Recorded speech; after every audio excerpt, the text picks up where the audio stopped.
Swastiastu. Perkenalkan, nama saya Samdianandia Pratiwi dengan NIM akhir 033. Di sini saya akan menjelaskan tentang sistem kardiovaskular, di mana sistem kardiovaskular ini menyangkut tentang darah, jantung, dan lain-lainnya. Di sini saya tidak sendiri tentunya. Di sini saya membawa rekan-rekan yang akan membantu saya dengan menjelaskan sistem kardiovaskular tersebut. Baik, kalian bisa menyimak video saya berikut ini. Baik, yang pertama saya akan menjelaskan tentang kardiovaskular.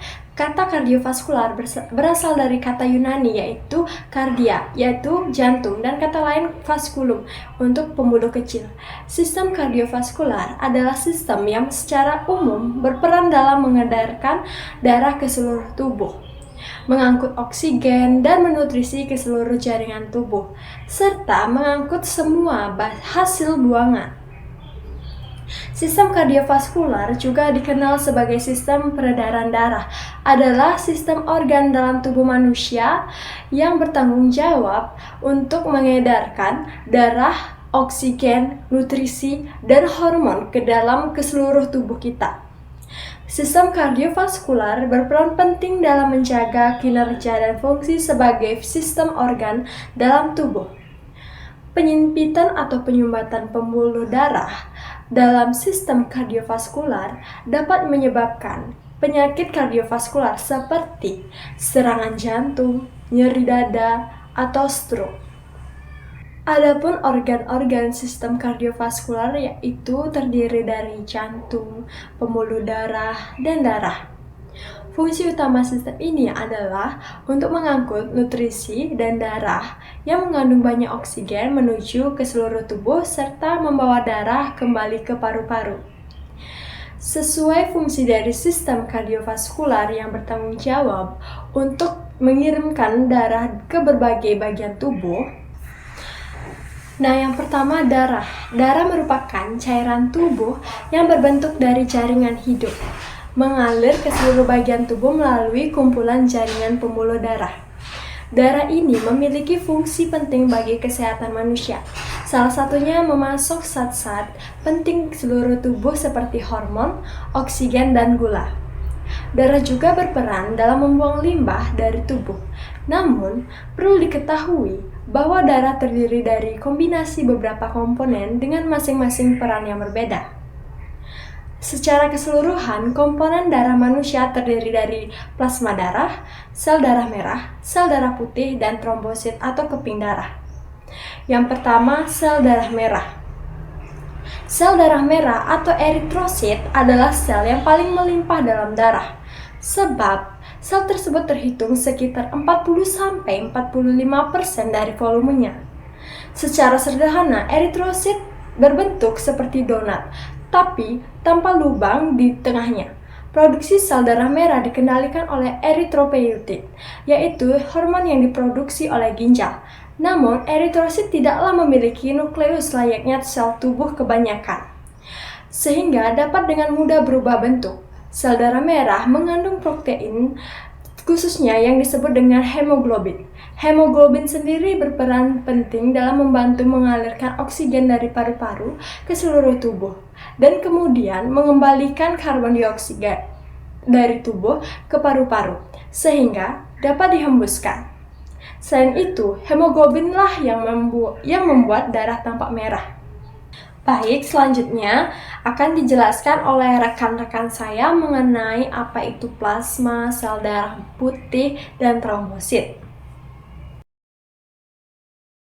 Perkenalkan, nama saya Ninya Manisya Devi dengan NIM akhir 041 akan melanjutkan materi berikutnya. Trombosit atau platelet merupakan kepingan darah yang diproduksi oleh sumsum tulang. Trombosit berperan dalam proses pembekuan darah. Ketika terjadi perdarahan, kepingan darah ini bekerja dengan cara saling menempel untuk membentuk gumpalan sehingga perdarahan akan berhenti. Pada penderita trombositosis, sumsum tulang memproduksi trombosit secara berlebihan. Akibatnya, trombosit dapat membentuk gumpalan-gumpalan darah yang tidak seharusnya ada. Nah, masalah serius ini dapat terjadi jika gumpalan darah tersebut menyumbat pembuluh darah di organ yang penting, seperti otak dan jantung.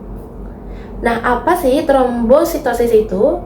Nah, trombositosis adalah kondisi ketika jumlah trombosit dalam darah melebihi batas normal. Berdasarkan penyebabnya, trombositosis terbagi menjadi dua, yaitu yang pertama ada trombositosis primer. Nah, trombositosis primer ini terjadi karena adanya gangguan pada sumsum tulang yang membuat sumsum tulang memproduksi trombosit secara berlebihan. Kondisi ini lebih sering dialami oleh orang yang berusia 50 sampai 70 tahun. Yang kedua ada trombositosis sekunder. Nah, ini terjadi karena adanya penyakit atau kondisi lain yang mengakibatkan sumsum tulang memproduksi trombosit lebih banyak. Kondisi-kondisi tersebut antara lain seperti infeksi, lalu ada kanker, terutama kanker paru-paru, payudara, dan rahim. Lalu ada anemia defisiensi besi, ada anemia hemolitik, peradangan, seperti radang usus atau sarkoidosis. Lalu ada operasi, terutama operasi pengangkatan limpa. Lalu ada penggunaan obat-obatan seperti obat antibiotik atau penisilin. Lalu ada obat kemoterapi ataupun obat kejang, misalnya asam valproat. Nah, jumlah normal trombosit dalam darah manusia adalah 150.000 hingga 450.000 per mikroliter darah. Seseorang dinyatakan mengalami trombositosis jika jumlah darah trombositnya di atas 450.000 per mikroliter darah. Baik, materi berikutnya adalah leukosit atau sel darah putih. Nah, leukosit diproduksi oleh sumsum tulang dan diedarkan ke seluruh tubuh melalui aliran darah. Leukosit merupakan bagian penting dari sistem kekebalan tubuh yang berfungsi untuk menghasilkan antibodi yang dapat melawan virus, jamur, bakteri, dan parasit penyebab penyakit yang masuk ke dalam tubuh. Nah, adapun jumlah leukosit normal seperti yang akan saya jelaskan. Bayi yang baru lahir umumnya memiliki jumlah leukosit antara 9.000 hingga 30.000 per mikroliter atau mcl darah. Rentang jumlah leukosit normal ini akan berubah seiring dengan bertambahnya usia hingga menjadi 5.000 hingga 10.000 mikroliter saat dewasa. Pada saat dewasa, jumlah sel darah putih atau leukosit akan dikatakan tinggi apabila mencapai lebih dari 11.000 mikroliter. Sel darah putih atau leukosit terdiri dari 5 jenis, yaitu neutrofil, limfosit, monosit, eosinofil, dan basofil. Yang pertama ada neutrofil. Neutrofil adalah jenis sel darah putih yang banyak jumlahnya di dalam tubuh. Neutrofil dapat bergerak dengan bebas melalui dinding pembuluh darah dan masuk ke jaringan tubuh untuk melawan semua bakteri, virus, dan parasit penyebab infeksi. Yang kedua ada limfosit. Limfosit ada dua macam, yaitu limfosit sel B yang bertugas untuk menghasilkan antibodi dan limfosit T yang berperan dalam mengenali dan menangkap organisme atau benda asing dalam tubuh serta menghancurkan sel yang telah terinfeksi. Yang ketiga ada monosit. Di antara jenis leukosit lain, monosit merupakan sel darah putih yang ukurannya paling besar. Jenis leukosit ini berperan dalam menangkap dan melawan bakteri, jamur, dan parasit yang masuk ke dalam tubuh. Yang keempat ada eosinofil.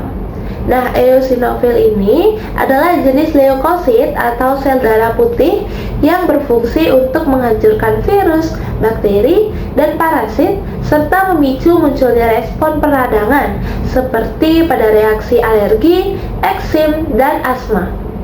Yang kelima ada basofil. Nah, basofil merupakan jenis leukosit yang berperan dalam menghentikan pembekuan darah dan menghasilkan reaksi alergi. Adapun jumlah sel darah putih atau leukosit bisa meningkat nih ketika tubuh seseorang mengalami beberapa kondisi berikut. Nah, adapun kondisinya adalah seperti peningkatan sel darah putih untuk melawan infeksi, lalu ada gangguan sistem kekebalan tubuh yang membuat produksi sel darah putih meningkat, lalu ada reaksi efek samping obat-obatan yang meningkatkan produksi sel darah putih. Lalu ada juga penyakit sumsum tulang yang menyebabkan produksi sel darah putih naik secara tidak normal. Leukosit tinggi atau leukositosis tidak selalu menimbulkan gejala. Namun, orang yang mengalami leukosit tinggi bisa mengalami beberapa tanda dan gejala berikut ini.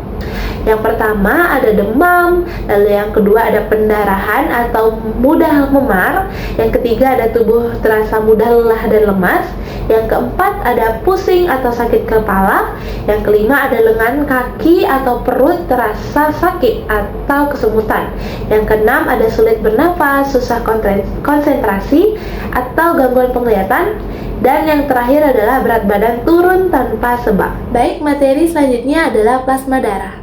Plasma darah adalah cairan berwarna kuning yang bertugas membawa sel darah. Tidak hanya sel darah, plasma darah juga berperan membawa berbagai nutrisi penting yang menunjang kesehatan tubuh. Plasma darah adalah bagian terbesar dari darah itu sendiri, yaitu 55% dari seluruh volume darah. Plasma darah sendiri terdiri dari 92 air, sementara 8%-nya terdiri dari bahan-bahan penting seperti protein, glukosa, imunoglobulin, dan elektrolit. Plasma darah memiliki beberapa fungsi penting, yaitu yang pertama, mengangkut limbah, di mana fungsinya untuk membawa hasil metabolisme ke ginjal atau hati untuk dibuang. Yang kedua, menjaga keseimbangan cairan tubuh. Adapun albumin mencegah cairan keluar dari pembuluh darah. Yang ketiga, ada membantu pembekuan darah. Nah, adapun fibrinogen dan faktor pembekuan menghentikan pendarahan. Yang keempat, mengatur suhu tubuh. Nah, plasma darah ini dapat menyerap atau melepas panas sesuai kebutuhan. Yang kelima, melawan infeksi. Adapun imunoglobulin melindungi tubuh dari bakteri dan virus. Yang keenam, menjaga keseimbangan asam basa. Adapun kandungan elektrolit dalam plasma mengatur keseimbangan asam basa serta fungsi saraf dan otot. Nah, dalam donor plasma darah diperlukan untuk membantu pasien dengan penyakit kronis dan langka seperti hemofilia dan sindrom Guillain-Barré. Dalam donor plasma, darah dipisahkan dari sel-selnya menggunakan mesin. Kemudian, plasma disumbangkan kepada yang membutuhkan. Nah, terapi ini dapat memperpanjang hidup dan meningkatkan produktivitas pasien. Plasma darah memiliki komponen penting yang jika terganggu dapat menimbulkan berbagai gejala seperti mudah memar, kelelahan, kuku rapuh, kesemutan, penurunan selera makan, nyeri tulang, dan sering infeksi. Perkenalkan, nama saya Made Ayudharita Saputri dengan nomor NIM akhir 025. Di sini saya akan menjelaskan materi yaitu jantung atau kardio. Nah, jantung adalah organ pada tubuh yang berada di dalam rongga dada dan memiliki peran penting dalam sirkulasi darah. Nah, jantung ini atau kardio berfungsi untuk memompa darah yang kaya akan oksigen ke seluruh tubuh dan juga memastikan sel-sel agar mendapatkan suplai oksigen dan juga nutrisi yang cukup. Nah, letak anatomi jantung ini kira-kira berada di belakang tulang rusuk kedua atau kosta ini sampai ke tulang rusuk atau kosta keenam dengan ujung bawah atau apexnya berada di sekitar ruang interkostal kelima di garis midclavicular sinistra. Nah, tadi sudah dijelaskan apa itu jantung. Nah, jantung ini memiliki beberapa bagian, yaitu ini adalah anatomi jantung. Jantung itu dibagi menjadi 4 ruang, yaitu yang pertama itu adalah atrium dextra. Ini adalah atrium dextra, kemudian ada ventricle dextra, ada atrium sinistra dan juga ventricle sinistra. Kemudian di sini ada vena pulmonalis, Ini adalah vena pulmonalis, kemudian ini adalah arteri pulmonalis dextra dan arteri pulmonalis sinistra. Kemudian ini adalah vena cava superior, vena cava inferior, kemudian ada aorta. Nah, di dalam sini juga terdapat katup-katup yang membatasi antara tulang. Yang pertama itu ada katup tricuspidalis, kemudian ada katup mitral atau bicuspidalis, kemudian ada katup pulmonalis dan juga katup aorta. Dan juga ada septum. Septum ini adalah otot yang membagi jantung itu menjadi dua bagian, yaitu dextra dan juga sinistra. Kemudian ada dinding jantung atau lapisan jantung. Nah, dinding jantung ini dibagi menjadi 3 lapisan. Yang pertama itu adalah endokardium. Nah, lapisan endokardium ini adalah lapisan terdalam pada jantung. Kemudian yang kedua itu adalah miokardium, lapisan otot yang ada pada jantung. Kemudian yang ketiga itu adalah lapisan perikardium. Nah, lapisan perikardium ini adalah lapisan terluar yang berfungsi untuk melindungi jantung pada saat berdetak. Nah, di perikardium ini menghasilkan suatu pelumas agar saat jantung itu berkontraksi, gesekannya itu tidak terlalu besar. Nah, tadi saya sudah membahas bagian-bagian dari jantung. Di sini saya akan melanjutkan, yaitu sirkulasi jantung. Nah, sirkulasi jantung ini dibagi menjadi 2, yaitu sistem peredaran darah kecil atau pulmonal dan juga sistem peredaran darah besar atau sistemik. Nah, yang pertama itu adalah sirkulasi darah kecil atau pulmonal.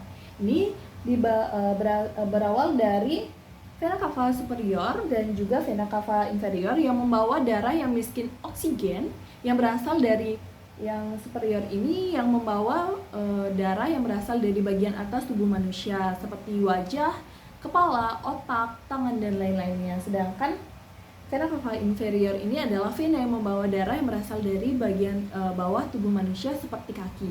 Kemudian darah akan masuk ke atrium dextra, kemudian dialirkan ke ventricle dextra melalui katup yang bernama katup tricuspidalis. Nah, jika ventricle dextra ini sudah dipenuhi darah, maka katup tricuspidalis ini akan menutup agar darah yang sudah masuk ke ventricle dextra ini tidak akan keluar lagi ke atrium. Kemudian darah akan dialirkan ke arteri pulmonal melalui katup yang dinamakan katup pulmonal untuk mengatur darah yang mengalir. Kemudian dari arteri pulmonalis ini akan dialirkan ke paru-paru. Nah, darah yang miskin oksigen ini akan terjadi pertukaran antara karbon dioksida dan juga oksigen di paru-paru. Nah, yang kedua itu adalah sistem peredaran darah besar atau sistemik. Nah, ini diawali dari darah yang sudah dibawa ke paru-paru itu kan terjadi pertukaran antara karbon dioksida dan juga oksigen. Nah, darah yang sudah mengandung oksigen, kaya akan oksigen ini akan dibawa ke jantung lagi melalui vena yang bernama vena pulmonalis. Kemudian masuk ke arteri sinistra. Dari arteri sinistra ini akan dialirkan ke ventricle sinistra melalui katup yang bernama katup mitral atau bicuspidalis. Nah, jika ventricle sinistra ini sudah dipenuhi darah, maka katup mitral ini akan menutup agar darah yang sudah masuk ke ventricle dextra ini tidak akan keluar lagi ke atrium. Kemudian darah akan dialirkan ke aorta ini melalui katup yang bernama katup aorta. Kemudian darah akan dialirkan ke seluruh tubuh. Baik, perkenalkan nama saya Sangayu Putri Indrayani. Jadi di sini saya akan menjelaskan tentang apa itu jantung koroner.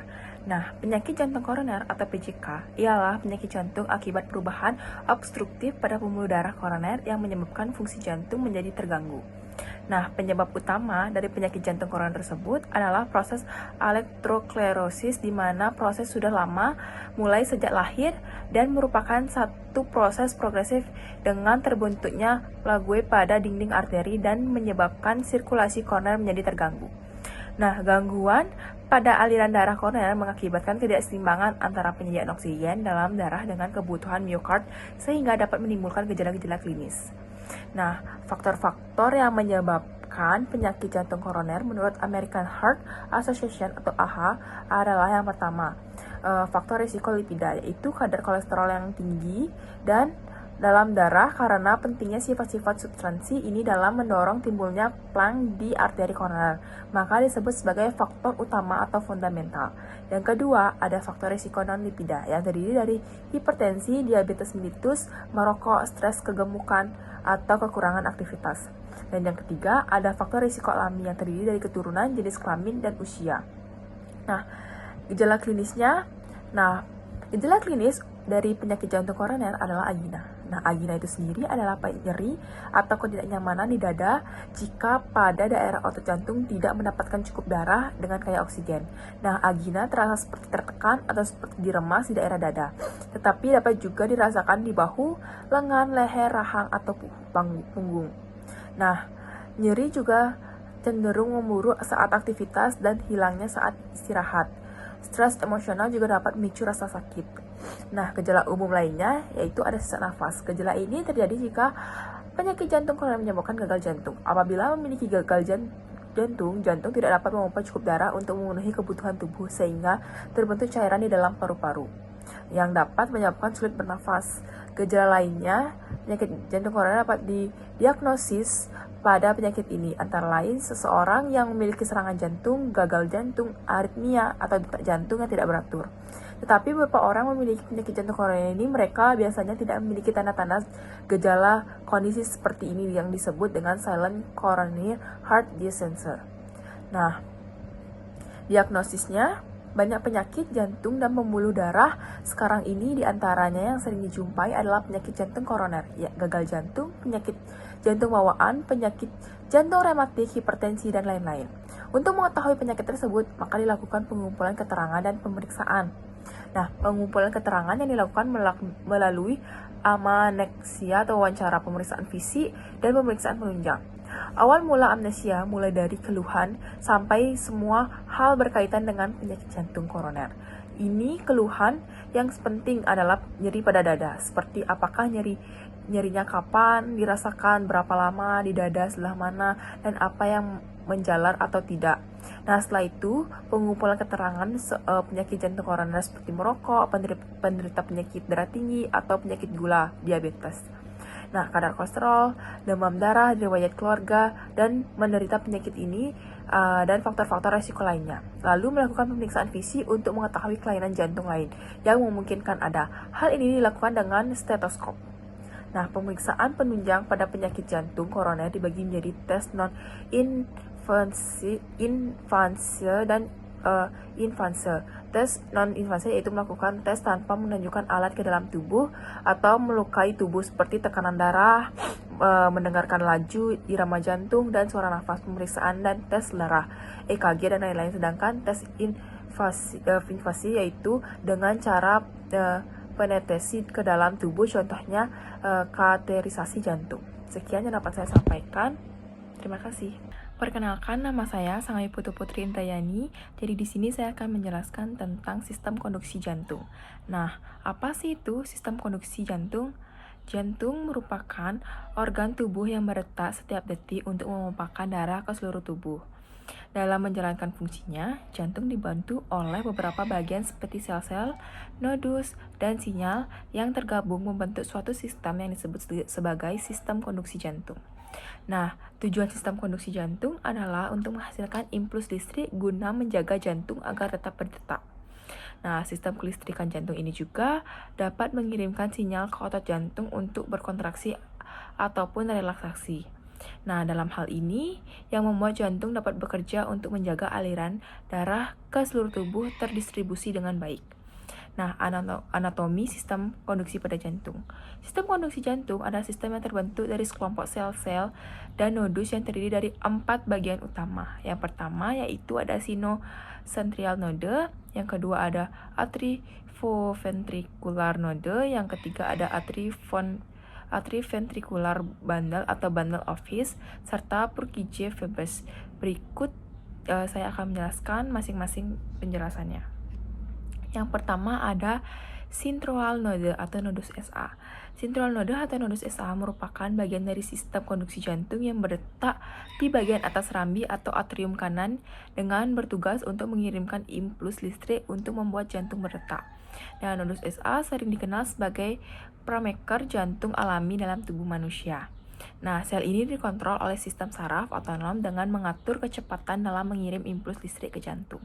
Adapun cara kerja sistem otonom untuk mengatur kerja sinoatrial node dalam sistem konduksi jantung adalah yang pertama, sistem saraf simpatis, yaitu membuat sinoatrial node bekerja lebih cepat sehingga turut meningkatkan detak pada jantung.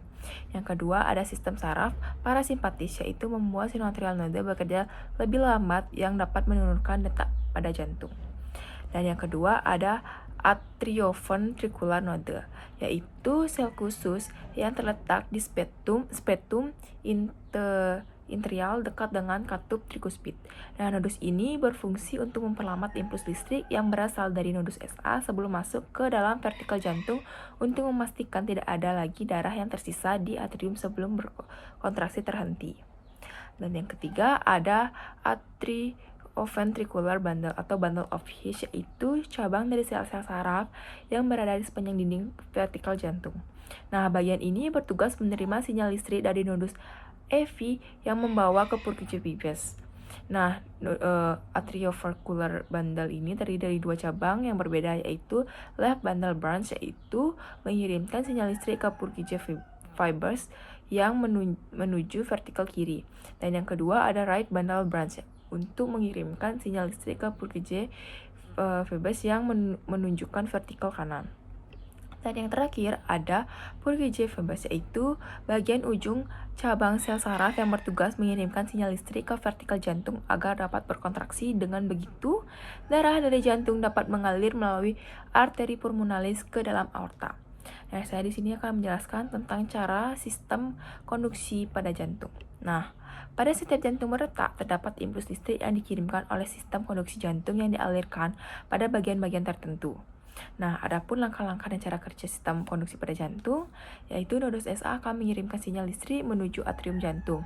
Nah, atrium jantung akan menerima sinyal listrik yang tersebut akan berkontraksi. Nah, nodus SA akan menunda pengiriman sebagian sinyal listrik sampai atrium selesai memompahkan darah ke vertikal jantung dan memastikan tidak ada darah yang tersisa di atrium. Nah, sebagai sinyal listrik tersebut akan dibawa oleh atrioventricular bundle menuju Purkinje fibers guna memberikan perintah pada vertikal untuk berkontraksi dan memompa darah ke seluruh tubuh. Nah, gangguan-gangguan yang mempengaruhi sistem konduksi pada jantung, yang pertama ada aritmia. Salah satu masalah kesehatan yang dapat mempengaruhi fungsi sistem konduksi pada jantung yaitu aritmia, yaitu gangguan irama jantung yang membuat jantung berdetak secara tidak teratur. Nah, kondisi ini seringkali menimbulkan gejala yang kerap membuat seseorang tidak sadar bahwa dirinya sedang mengidap aritmia. Yang kedua ada bundle branch block, yaitu kondisi ketika sinyal listrik pada vertikal jantung melambat atau terputus. Nah, pada kondisi ini dapat menyebabkan jantung tidak mampu memompa darah secara optimal. Dan yang ketiga ada long AQ syndrome, yaitu gangguan jantung yang terjadi karena aktivitas listrik pada jantung yang tidak dapat berfungsi secara optimal. Nah, kondisi ini disebabkan oleh vertikal jantung yang berkontraksi atau relaksasi terlalu lambat sehingga membuat jantung berdetak secara tidak karuan atau kadang bisa menyebabkan pingsan dan henti jantung meledak. Yang keempat ada henti jantung meledak, yaitu kondisi ketika jantung tidak dapat berfungsi dan terhenti detak secara tiba-tiba. Adapun sejumlah faktor yang dapat meningkatkan risiko seseorang mengalami henti jantung mendadak adalah hipertensi, ketidakseimbangan elektrolit, obesitas, dan lain-lainnya. Nah, sistem konduksi jantung adalah bagian tubuh yang memiliki peran penting untuk menjaga fungsi jantung dalam memompahkan darah ke seluruh tubuh. Maka dari itu, sistem kelistrikan jantung ini perlu dijaga dengan baik. Nah, materi selanjutnya ada inervasi jantung. Jantung yang disuplin oleh saraf otonom dari pleksus jantung superficial dan dalam dibentuk dari saraf simpatis dan parasimpatis. Stimulus pada saraf simpatis menyebabkan peningkatan detak pada jantung, impuls konduksi, kontraksi, dan peningkatan aliran darah yang melewati pembuluh darah koroner. Nah, saraf parasimpatis memiliki stimulus sebaliknya, yaitu menurunkan detak jantung, menurunkan kontraksi, dan kontrik terhadap arteri koroner. Om Swastiastu. Perkenalkan, nama saya Komantridita Sinja Devi dengan NIM akhir 013. Di sini saya akan menjelaskan tentang sistem kardiovaskular, di mana siklus jantung. Siklus jantung terdapat beberapa terminologi baru. Nah, di sini kita memiliki yang namanya diastol dan sistol. Apa sih itu diastol dan sistol? Jadi, sistol itu sendiri adalah ketika jantung berkontraksi, sedangkan untuk diastol adalah relaksasi. Nah, dimulai dari keadaan ketika ventrikular itu sendiri berelaksasi, yaitu diastol ventrikular. Nah, di sini yang akan terjadi adalah darah itu masuk ke atrium, mengisi atrium, dan nantinya akan dilanjutkan ke ventricular filling yang fase selanjutnya. Nah, fase selanjutnya itu sendiri diisi mulai pengisian awal dari ventrikel. Nah, sebelumnya itu sebenarnya diisi baru atrium saja. Jadi, sementara untuk fase lebih lanjutnya atau fase terakhir sudah mulai ada pengisian ke ventrikel. Nah, selanjutnya dilanjutkan apa lagi ya? Nah, terjadinya kontraksi atrium, di mana yaitu di sini adalah atria sistolnya sendiri. Atria sistol ini lah yang kita lihat pada diagram itu sendiri adalah P. Ketika atrium kita itu berkontraksi. Nah, setelah atrium kita berkontraksi, lalu apa sih yang terjadi?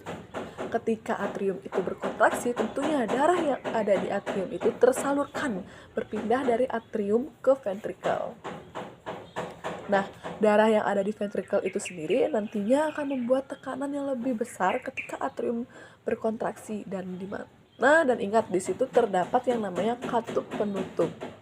Nah, katup penutup ini nantinya akan tertutup. Nah, di sini cairan berada pada ventrikel itu sendiri berusaha untuk keluar dari ventrikel. Lalu akan berusaha berpindah ke tempat semula seperti itu. Berikutnya apa sih yang terjadi lagi? Nah, di sini itu mulai terjadinya kontraksi ventrikel ya, di mana jadi fase awal kontraksi ventrikel di mana ventrikel itu mulai berkontraksi dan nantinya akan dilanjutkan ke pengeluaran isi cairan darah dari ventrikel itu sendiri. Nah, makanya di sini itu adalah ventricular diastole, yang dimana fase kedua itu sendiri yang hingga habis keluarkan semua isi darah yang ada di ventrikel itu sendiri. Nah, yang di jantung itu tidak ada yang namanya volume cadangan. Jadi kalau misalnya yang ada dikeluarkan itu hanya separuh saja itu tidak ada. Malahan jika ventrikel kita itu atau atrium kita tidak bisa mengosongkan ruangannya itu dengan berkontraksi, nah itu akan timbulnya menjadi suatu masalah akan nantinya. Nah, jadi pada dasarnya ketika jantung kita berkontraksi, maka hendaknya semua darah yang terdapat pada ruang tersebut akan berpindah ke ruang berikutnya. Nah, setelah itu mulai lagi ke fase awalnya. Nah, di sini kita bisa lihat ya PQRS di mana nih gitu. Diastol apa sistol. Jadi itu sistol. Sistolnya siapa? Sistolnya ventrikel. Sekian pemaparan materi dari saya, akan dilanjutkan dengan rekan saya. Baik, di sini saya akan menjelaskan materi mengenai pembuluh darah. Pembuluh darah merupakan bagian dari sistem sirkulasi tubuh manusia. Agar jantung dapat menyalurkan darah ke seluruh tubuh secara efisien, diperlukan pembuluh darah, salah satunya adalah vena. Pembuluh darah ini berfungsi mengalirkan darah kembali ke jantung. Pembuluh darah memiliki bagian yaitu vena, arteri, dan kapiler. Yang A, vena. Vena adalah salah satu jenis pembuluh darah dalam tubuh manusia. Vena bisa disebut juga pembuluh balik. Pembuluh balik ini memiliki cabang-cabang yang membentuk pembuluh darah berukuran lebih kecil bernama venula. Vena adalah pembuluh darah yang berada dekat dengan permukaan tubuh, sehingga bisa terlihat dari permukaan kulit berupa garis bercabang yang berwarna kebiruan. Meskipun dapat terlihat dari luar, vena memiliki dinding pembuluh darah yang tipis dan tidak elastis. Denyut pembuluh darah vena juga tidak terasa. pembuluh vena sendiri terdiri dari dua jenis, yaitu vena tubuh dan vena paru-paru atau pulmonalis, di mana fungsi vena tubuh adalah membawa darah karbodioksida dari seluruh tubuh kembali ke jantung melalui serambi kanan. Darah yang berasal dari kepala dan kedua tangan akan bermuara di pembuluh balik besar atau vena cava superior. Sedangkan darah yang datang dari perut dan kedua kaki akan berkumpul di pembuluh balik besar bawah atau vena cava inferior. Berbeda dengan fungsi vena tubuh, fungsi vena pulmonalis yaitu membawa darah dengan kandungan oksigen yang tinggi dari paru-paru ke jantung. Dalam menjalankan semua tugasnya, pembuluh vena memiliki katup berpasang di sepanjang pembuluhnya yang berfungsi untuk menjaga tekanan darah dan aliran darah tetap normal. Adapun ciri-ciri pembuluh vena, yang pertama tidak elastis dan memiliki diameter lebih besar dari pembuluh nadi atau arteri.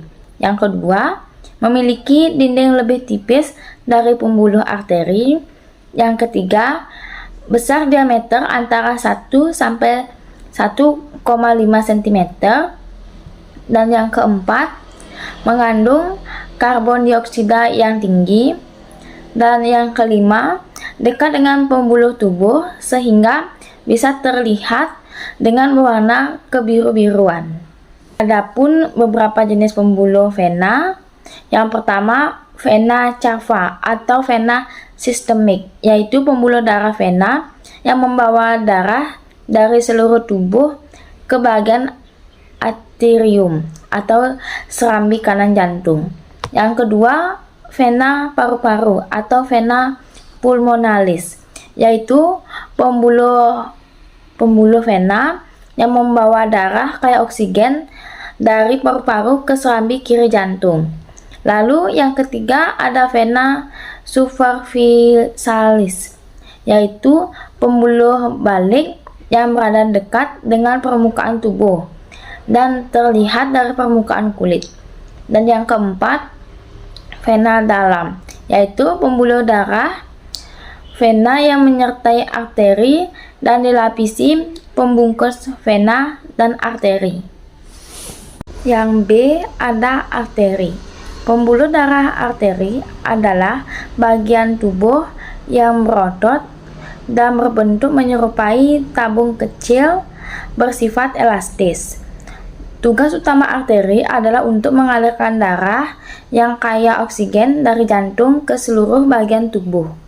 Fungsi utama arteri adalah mengalirkan darah dari jantung ke berbagai bagian tubuh. Darah tersebut mengandung oksigen, nutrisi, dan hormon yang diperlukan oleh organ dalam tubuh agar dapat berjalan dengan optimal. Pembuluh darah arteri terdiri dari beberapa jenis yang terletak di berbagai bagian tubuh manusia. Yang pertama, aorta. Pembuluh darah arteri terbesar yang berada di bagian atas organ jantung. Yang kedua, ada carotid artery. Arteri yang berada di bagian dalam leher dan berfungsi membawa darah ke otak, wajah, dan kepala. Yang ketiga, ada brachialis artery. Arteri yang menyuplai darah ke paru-paru. Yang keempat, ada perikardial artery. Arteri di dalam torso yang berfungsi membawa darah menuju perikardium jantung. Lalu yang kelima ada ciliat trunk, arteri yang didistribusikan darah ke hati, limpa, dan perut. Dan yang keenam ada inferior veinic artery, berfungsi membawa darah menuju diafragma. Yang ketujuh, renal artery, bertugas membawa darah menuju ginjal. Yang kedelapan, ada lumbar artery, arteri yang distribusikan darah ke tulang belakang dan sumsum tulang belakang. Yang kesembilan, ada brachial artery, arteri yang bertugas mengalirkan darah menuju bagian atas lengan. Dan yang ke-10 ada radial ulnar artery, terletak di sepanjang lengan yang bertugas membawa darah menuju tangan dan pergelangan tangan.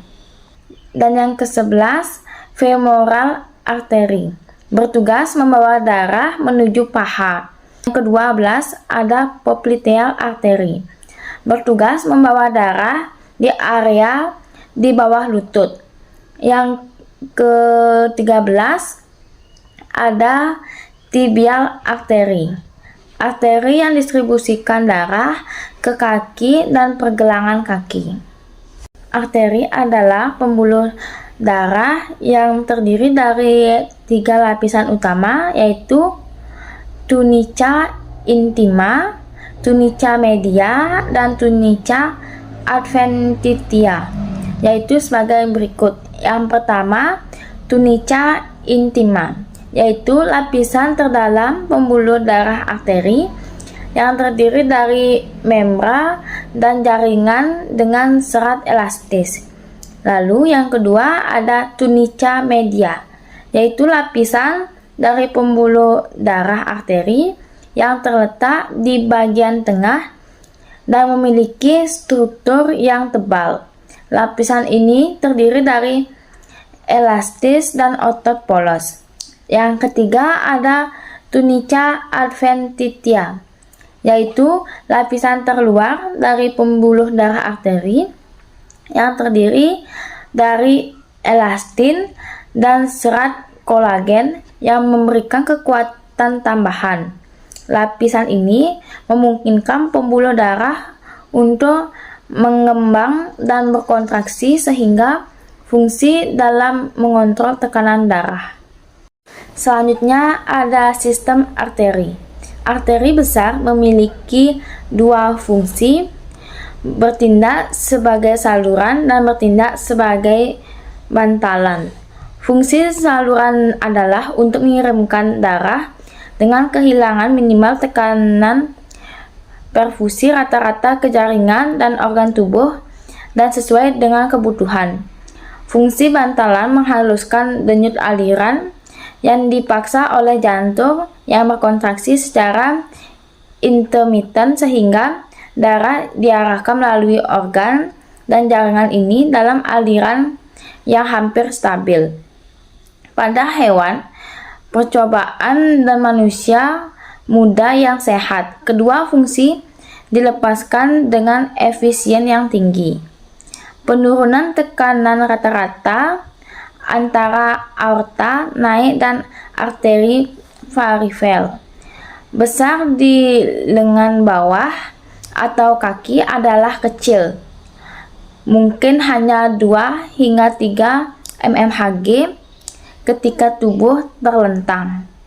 Energi ekstra yang hilang dalam sirkulasi karena tindakan intermittent jantung biasanya hanya 10% atau besar jika output jantung terus-menerus atau tidak berdetak. Yang C, kapiler. Kapiler adalah pembuluh darah yang memiliki fungsi untuk mengangkut darah, nutrisi, dan oksigen ke sel-sel di seluruh tubuh. Kapiler juga berfungsi sebagai peran pertukaran oksigen, nutrisi, dan zat sisa antara jaringan dengan darah. Berikut adalah beberapa ciri-ciri kapiler. Yang pertama, berukuran sangat kecil dengan diameter 5 mikrometer. Yang kedua, ada memiliki dindingan yang sangat tipis, halus dan memiliki pori-pori kecil. Yang ketiga, ada bercabang dari pembuluh nadi atau arteri dan menyempit menjadi arteriola, lalu bercabang lagi menjadi kapiler. Yang keempat, setelah perfusi jaringan, kapiler bergabung dan melebar menjadi vena yang mengembalikan darah ke jantung. Yang kelima, ada kapiler tidak memiliki katup. Pembuluh darah kapiler dibedakan lagi menjadi 3 jenis. Masing-masing jenis memiliki struktur yang unik sehingga dapat memaksimalkan fungsinya dalam menyalurkan oksigen dan nutrisi ke bagian tubuh terkecil. Berikut ini adalah jenis-jenis pembuluh darah kapiler beserta fungsi dan lokasi ditemukannya. Yang pertama ada kapiler kontinu. Kapiler kontinu adalah jenis kapiler yang paling banyak ditemukan dalam tubuh. Pembuluh darah kapiler kontinu banyak ditemukan di jaringan lemak, otot, dan sistem saraf pusat, yaitu otak.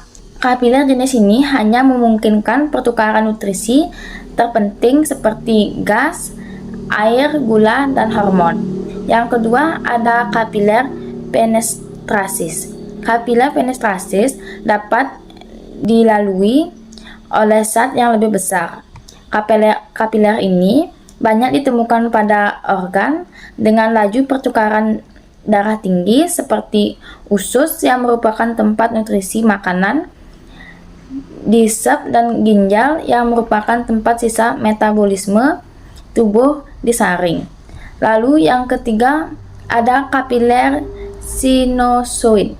Kapiler sinusoid terjadi pertukaran molekul yang lebih besar seperti sel darah merah pada protein. Pembuluh darah kapiler sinusoid juga dikenal dengan nama kapiler diskontinu. Serba banyak ditemukan pada hati, sumsum tulang, dan limfa. Perkenalkan, nama saya Niko Maulisri Suryani dengan NIM akhir 4024.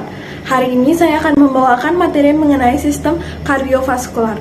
Dan topik yang akan saya bahas yaitu terkait dengan prinsip sistem vena, lalu ada pengisian kapiler, dan terakhir yaitu tekanan darah. Prinsip sistem vena. Vena adalah pembuluh darah yang membawa darah dari jaringan tubuh kembali ke jantung.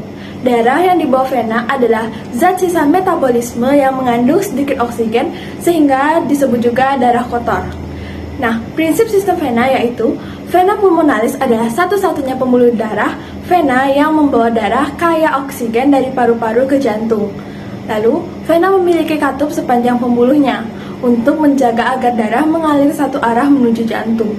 Nah, sistem vena terbagi menjadi 2 sirkuit utama, yaitu sirkuit sistemik dan sirkuit pulmonal. Pengambilan darah dari vena disebut dengan venifungsi. Biasanya dilakukan di bagian dalam siku atau punggung tangan.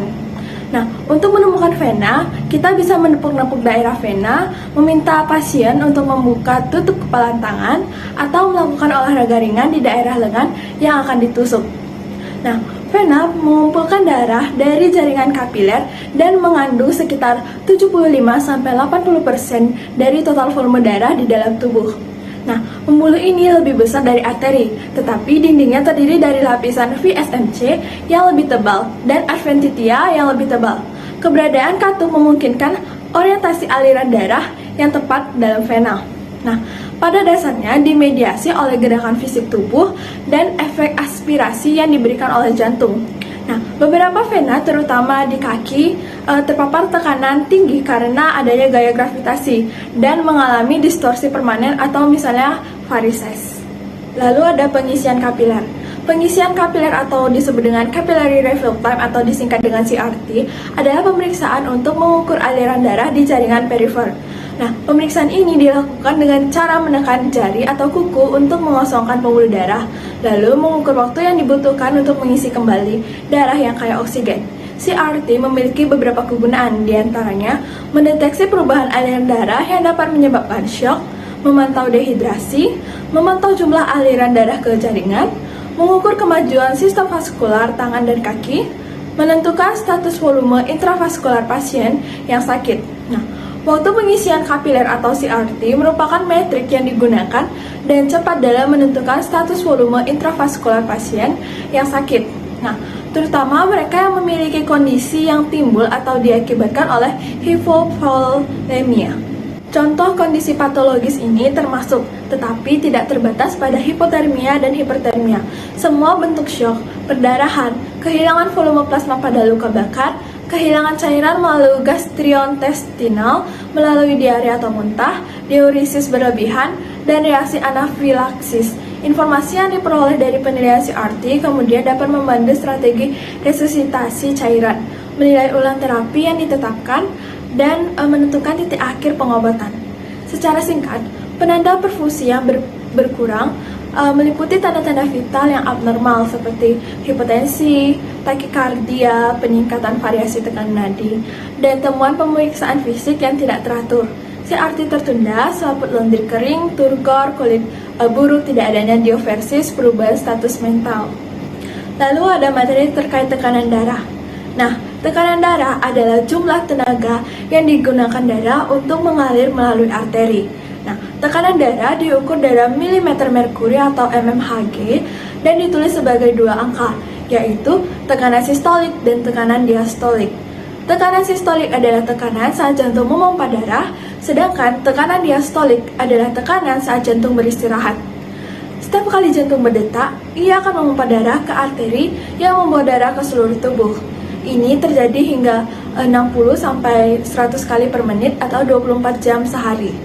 Tekanan darah normal pada orang dewasa adalah sekitar 120/80 mmHg. Angka 120 ini menunjukkan tekanan jantung saat memompa darah, sedangkan angka 80 ini menunjukkan tekanan saat jantung beristirahat. Nah, tekanan darah bisa berubah-ubah setiap hari, tergantung pada beberapa faktor seperti aktivitas fisik dan kondisi emosional. Berikut adalah tabel yang menentukan kategori tensi normal, prehipertensi, hipertensi tingkat 1, tingkat 2, dan hipertensi sistolik terisolasi. Tekanan darah yang terlalu tinggi atau terlalu rendah bisa disebabkan oleh beberapa faktor nih, seperti aktivitas yang sedang dijalani, kondisi emosional, perubahan hormonal pada ibu hamil, kondisi medis lainnya. Nah, tekanan darah ini dapat diukur dengan menggunakan tensimeter. Nah, terdapat banyak jenis tensimeter yang dapat digunakan untuk mengukur tekanan darah.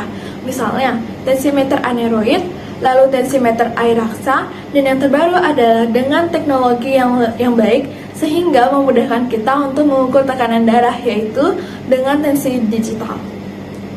Nah, mungkin itu dia pemaparan materi yang dapat saya sampaikan. Apabila terdapat salah kata, saya mohon maaf dan saya ucapkan terima kasih.